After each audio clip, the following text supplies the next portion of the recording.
Excited na kinuha ni Guido ang mountain bike sa may tarangkahan. Napansin siya ni Jay na noon ay ilang di pa lang ang layo sa kanyang kinatatayuan. Nakadungaw si Jay sa bintana ng kanyang tinutuluyang apartment. Tol, bago ba yan? Sabay nguso sa mountain bike na hawak ng lalaki. Dehins, binenta lang sa akin ng kakilala ko. Good timing nga eh. Astig ang hulay ah. At may basket pa talaga sa unahan. Pwedeng lagyan ng abubot. Matagal nang gustong bumili ni Guido ng bagong mountain bike para may magamit siya sa pagpasok sa opisina. Lagi kasi siyang natatraffic kahit na nga hindi naman ganon kalayo ang tinitirhan niyang bahay sa trabaho. Bukod doon, tipid pa sa pamasahe. Mahigit 2,000 ang bagong mountain bike. Hindi kaya ng kakarampot niyang sweldo. Kapapasok lamang niya sa opisinang pinapasukan bilang isang contractual na empleyado. Isinakbit ni Guido ang bagpak, saka iginiya ang bike palabas ng gate ng apartment. Inihatid siya ng tingin ni Jay na noon ay nakadungo pa rin sa bintana at pinagmamasdan ang bisikleta. Pupunta na sana siya sa may ref para kumuha ng malamig na tubig nang bigla niyang napansin ang isang payat na lalaki na sumampa sa likuran ng bike. Sino yun? Tanong ng isip ni Jay. Mabilis itong nakaangkas. Walang kahirap-hirap. Hindi siya alintana ni Guido na noon ay nakapidal na palabas. Pinagkibit balikat na lamang ni Jay ang nasaksihan. Iniisip na baka nakisakay lang ang kapitbahay nilang si Dieter. Nakasuksok sa magkabilang tenga ni Guido ang earphones at nakikinig siya ng isang local FM station. Kampanteng tinalunton niya ang daan patungo sa pinapasukang opisina. Medyo maaga pa, kaya naisip niyang mag-eksperimento ng ruta. Minsan nang nabanggit sa kanya ni Jay ang isang shortcut na daan. Habang binabaybay ang daan ay narinig ni Guido ang kantang Bicycle Race ng bandang The Queen. Napangisi si Guido saktuwa. Sa isip-isip niya, dahil mabilis ang tiyempo ng tugtog, napapabilis din ang bawat padyak niya sa pedal. Padyak, hangos padyak, hangos.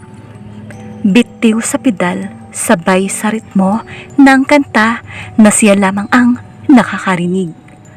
Sarap na sarap si Guido sa malamig na hangin na sumasalubong sa pawisan niyang muka. Nang dumating sa chorus ang kanta, biglang tumigil ang lahat ng walang pasintabi. Parang brown out sa kalagitnaan ng panonood ng isang nakaka-addict na soap opera. Walang premonition, basta na lang nangyari. Check your time, it's now 7:45 in the morning. Bigla ay bumalik sa wisyo si Guido. Naalimpungatan siya sa boses ng DJ na nagmumula sa kanyang Walkman. Naka-full volume ito. Tumingin siya sa paligid.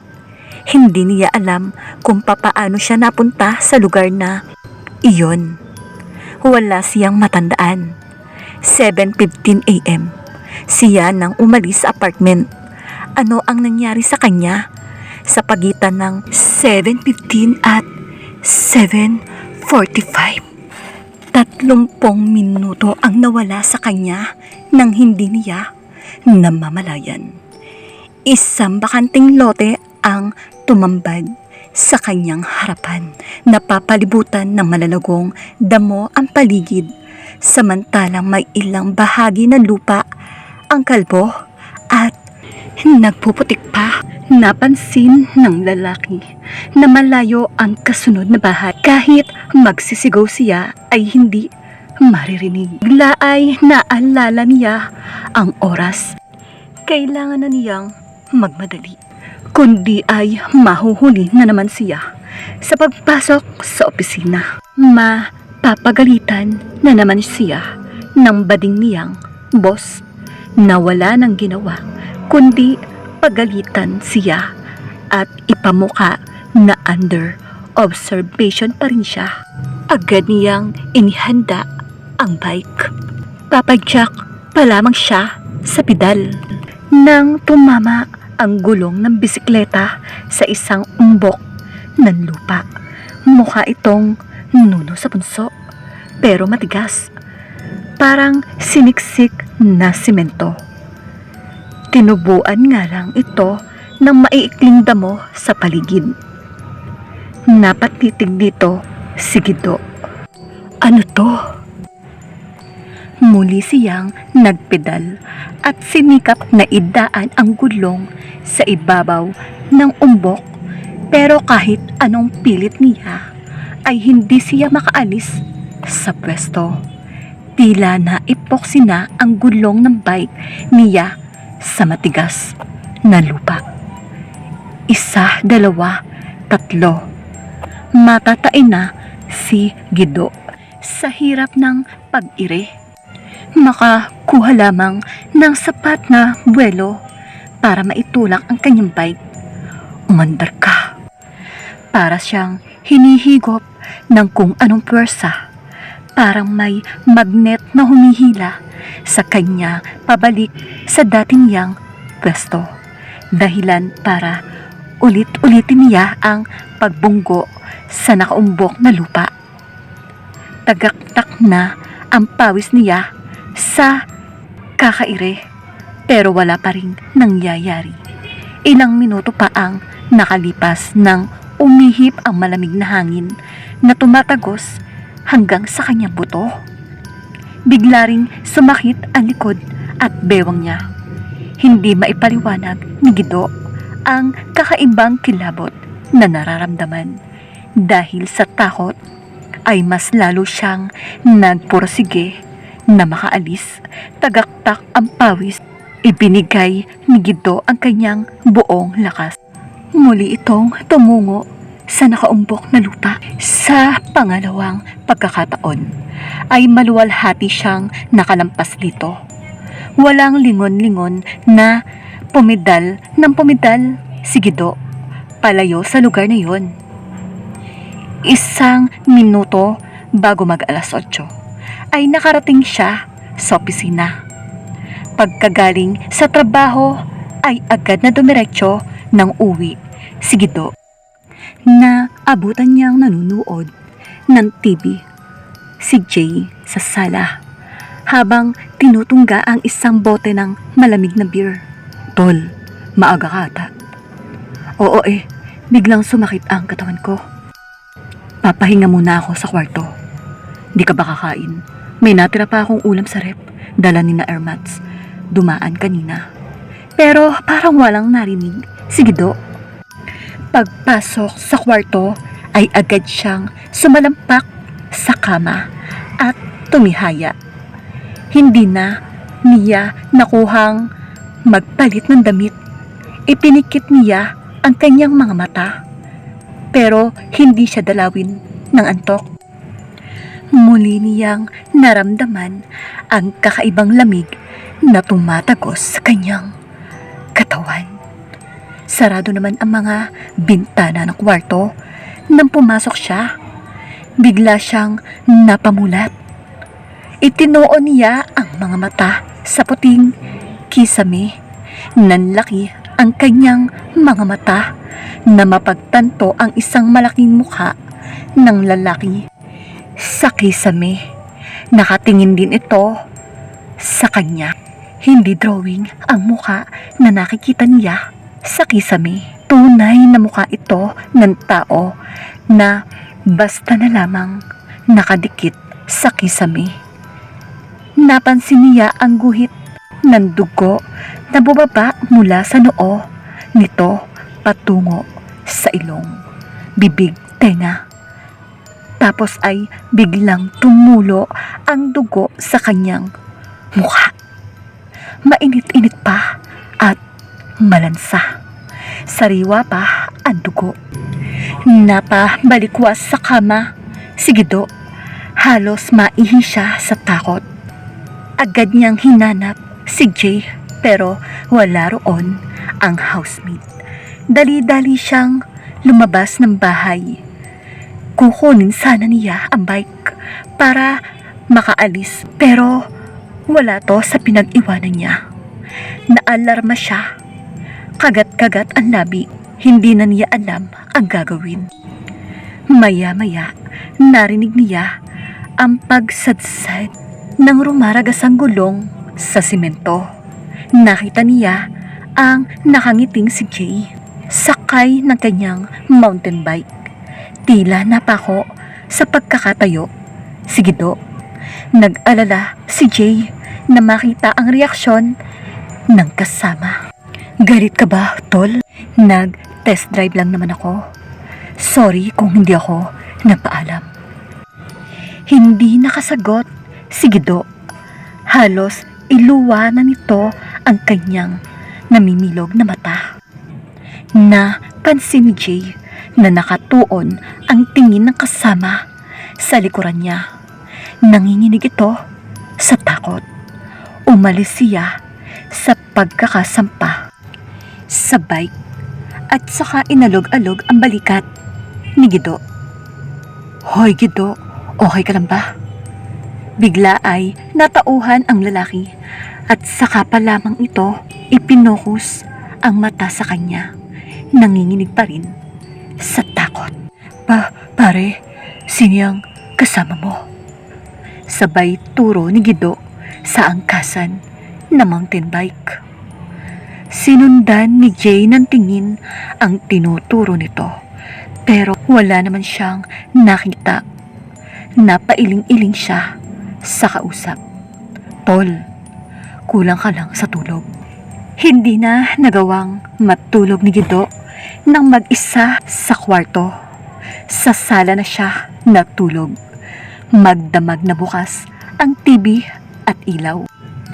Kinabukasan, nagpasya si Gido na wag nang gamitin ang shortcut. Liliko na lamang siya sa may kanto nang biglang nag-iba ang daan ng bike. Kinabahan si Gido. Hindi siya pumipedal pero dire-diretso ang takbo ng bike. Tila may sarili itong buhay. Napansin niyang unti-unting lumalayo ang mga kamay niya sa manibela ng bike. Dahan-dahan ding umaangat ang mga paa niya sa pedal. Walang ano-ano ay napansin ni Gido na may iba nang nagpapatakbo ng kanyang bisikleta. Kinilabutan siya. Nasa passenger seat na si Gido at nakayakap sa isang di kilalang tao na ngayon ay siya nang nagmamaneho ng bike. Sino to? Tanong niya sa sarili. Malamig ang katawan nito. Gusto niyang alisin ang pagkakakapit sa bewang na lalaki. Pero parang naka-epoxy ang mga braso niya rito. Nakatalikod ang lalaki, kaya hindi niya makita ang mukha nito. Nakapulang baseball cap ito, itim na t-shirt at maong na pantalon. Pamilyar ang daan na binabaybay nila. Na daanan na niya ito minsan. Bigla ay parang may bumbilyang umilaw sa kanyang isip. Ito ang daan patungo sa bakanting lote. Bumilis ang tibok ng puso niya. Kasabay noon ay ang mabilis na pagpedal ng lalaki. Pabilis ng pabilis. Parang may hinahabol na kung ano. Panay ang tambol ng dibdib ni Guido. Ninais na lamang niyang tumalon sa pagkakaangkas, pero di siya makaalis. Halos umangat na ang gulong ng bisikleta sa bilis ng pagpapatakbo. Walang ano-ano'y biglang huminto ang bike. Dahil sa lakas ng impact ay tumilapon si Guido sa bakanting lupa. Ilang hakbang mula sa kanyang kinatapunan ay napansin niya ang umpok ng tao. Sari-saring tao. May mga pulis, tindera o sisero. Napapalibutan ang bahaging iyon ng dilaw na plastic tape.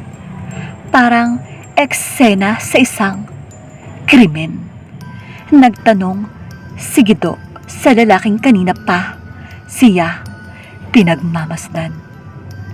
Anong meron? Agad namang nagkwento ang lalaking matanda.